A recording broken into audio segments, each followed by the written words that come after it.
Assalamualaikum anak ibu. Waalaikumsalam Bu. Bagaimana kabarnya hari ini? Alhamdulillah baik Bu. Baiklah, sebelum kita belajar, kita membaca doa dulu ya. Ayo coba pimpin Rizka. Ucapkan salam. Assalamualaikum warahmatullahi wabarakatuh. Waalaikumsalam warahmatullahi wabarakatuh. Bismillahirrahmanirrahim.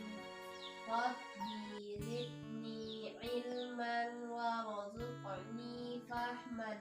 Artinya, ya Allah, tambahkanlah kepadaku ilmu dan berilah aku pengertian yang baik. Amin. Terima kasih Rizka. Baiklah, sekarang apakah ada teman-teman Rizka yang tidak hadir? Ada Bu. Siapa? Kaila, Terus? Hanifah, Ya, masih ada. Zahra sakit Bu. Semoga Zara cepat sembuh ya. Selanjutnya, apakah Rizka tahu apa materi kita hari ini? Tentang Piagam Madinah Bu. Ya, pintar. Sekarang kita belajar tentang Piagam Madinah, yaitu yang pertama kita mencatat. Rizka catat ya Rizka, Ya Bu. sejarah Piagam Madinah. Tunggu sebentar. Selanjutnya, yang pertama kita membahas tentang sejarah Piagam Madinah, yaitu Piagam Madinah adalah sebuah dokumen yang disusun oleh Nabi Muhammad sebagai perjanjian formal di era 622 Masehi antara dirinya dengan semua suku dan kaum penting di daerah Yathrib yang kemudian dikenal sebagai Madinah. Piagam Madinah juga disebut sebagai Konstitusi Madinah.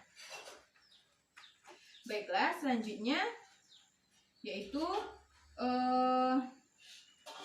latar belakang Piagam Madinah.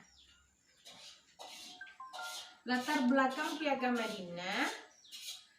Apakah Rizka tahu apa latar belakang Piagam Madinah?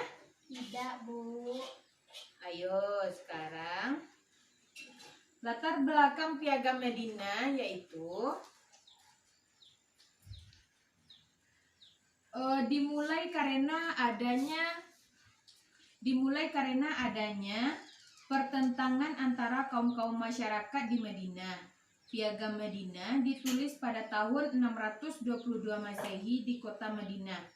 Piagam ini pun diklaim sebagai konstitusi tertulis pertama yang ada di dunia. Selanjutnya, naskah Piagam Madinah terdiri dari 47 pasal, sebanyak 23 pasal membicarakan tentang hubungan antara umat Islam, yaitu antara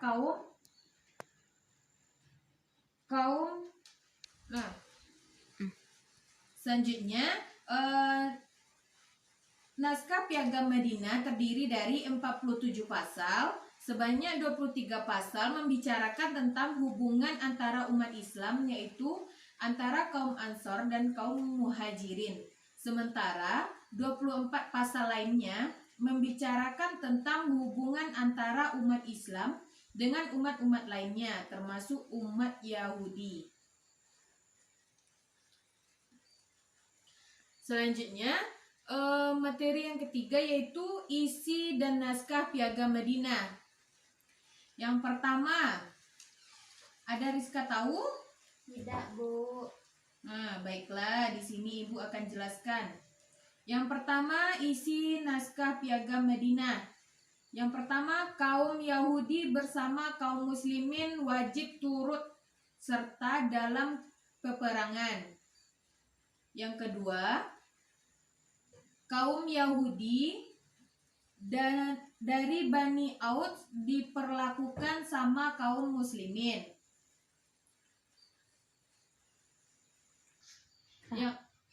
Yang ketiga, kaum Yahudi tetap dengan agama Yahudi mereka, dan demikian pula dengan kaum muslimin.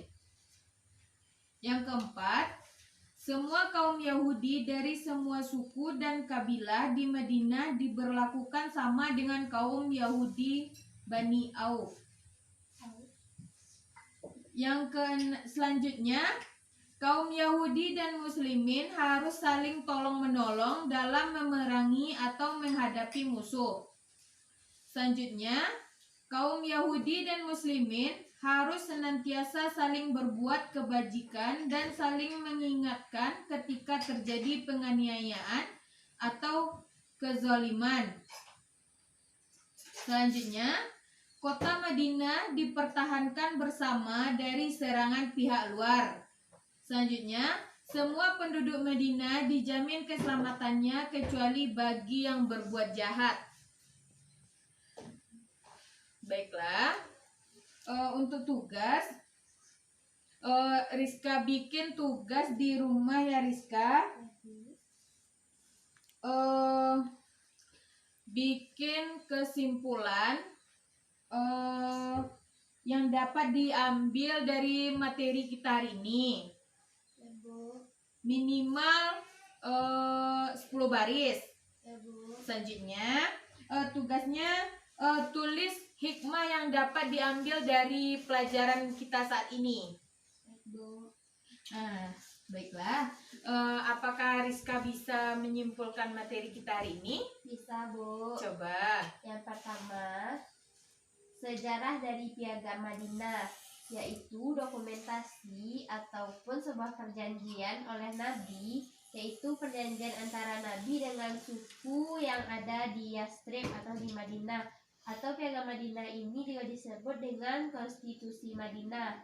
Kemudian, Piagam Madinah ini terjadi pada tahun 662 Masehi di Madinah. Latar belakang terjadinya Piagam Madinah ini karena pertentangan masyarakat yang ada di Madinah. Kemudian Piagam Madinah ini termasuk kepada konstitusi yang tertulis.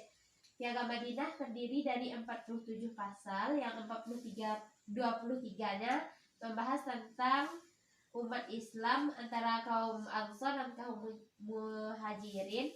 Kemudian yang 24 pasal membahas tentang hubungan umat Islam dengan umat-umat lain termasuk Yahudi. Isi dari naskah Piagam Madinah dari Piagam Madinah ini ada 8. Yang pertama, kaum Yahudi dan Muslimin itu bersatu untuk melaksanakan perang.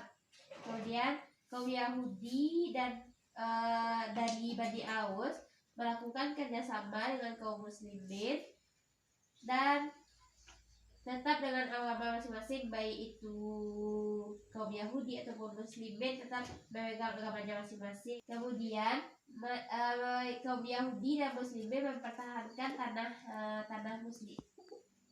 Madinah. Dan yang terakhir, sama-sama saling menjamin keselamatan satu dengan yang lain. Sekian, Bu. Terima kasih Rizka. Baiklah, sekarang kita tutup pembelajaran hari ini dengan mengucapkan hamdalah. Alhamdulillahirabbil alamin. Ibu mohon maaf ya jika ada salah kata. Assalamualaikum warahmatullahi wabarakatuh. Waalaikumsalam warahmatullahi wabarakatuh.